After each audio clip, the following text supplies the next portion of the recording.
Hello everyone, I'm George from Ireland. Salve.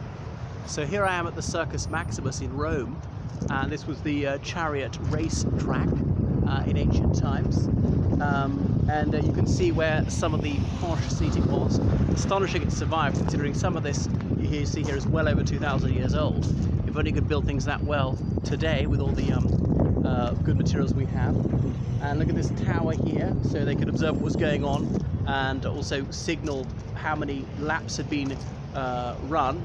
There were these large sort of silver, bronze fish things that they would lower when each lap had been completed by the last chariot. You might fall out of your chariot, chariot could crash spectacularly. So the charioteers are different colours, you know, red, green, blue, black, whatever. And people would support whichever colour or the other, and so they're very rowdy fans, and the groups of fans were called factiones, like factions, depending on which colour they wanted to win. I don't know how the colours were allocated, more or less at random. So charioteers, they were a bit like sports superstars today, thought to be very desirable by women and so on, but they were courageous. Obviously a dangerous job. You faced serious injury or death every time you did it.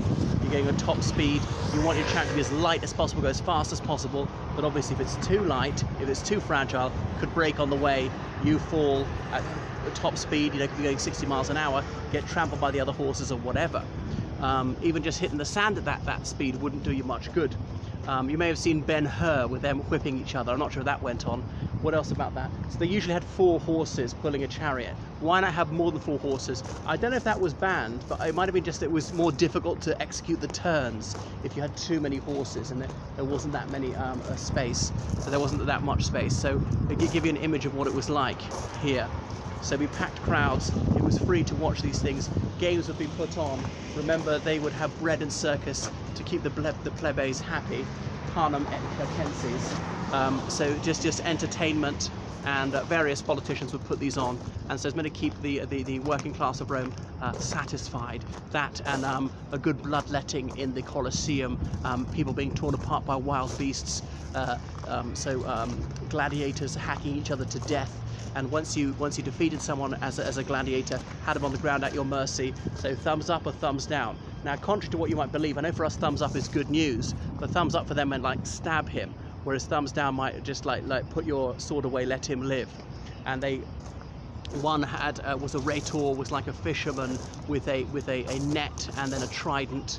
And one arm was armoured, and there was a helmet, and the other guy, I can't remember what the other weapons were, but there were set different kinds of weapons. Gladiatorial schools, mostly slaves forced in to do it, occasionally people doing it voluntarily because the rewards were great, but obviously you faced death every time you did it.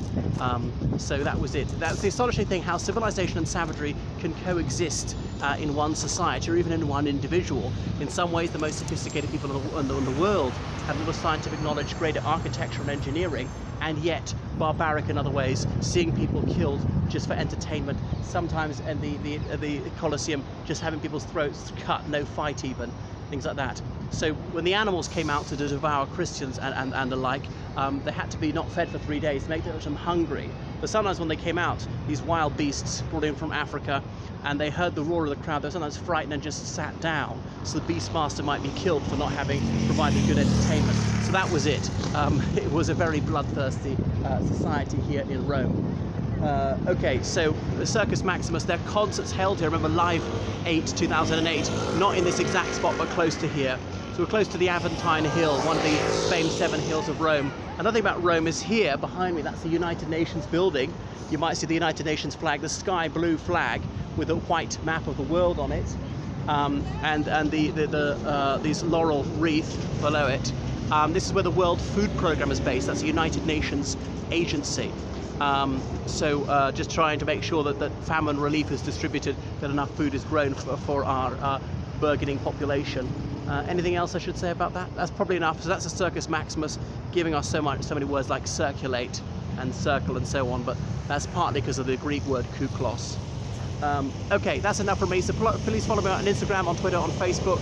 Book online lessons in history, politics, religious studies, French and law, and get me to edit your thesis or dissertation. And I'm a tour guide in London when it reopens to tourism.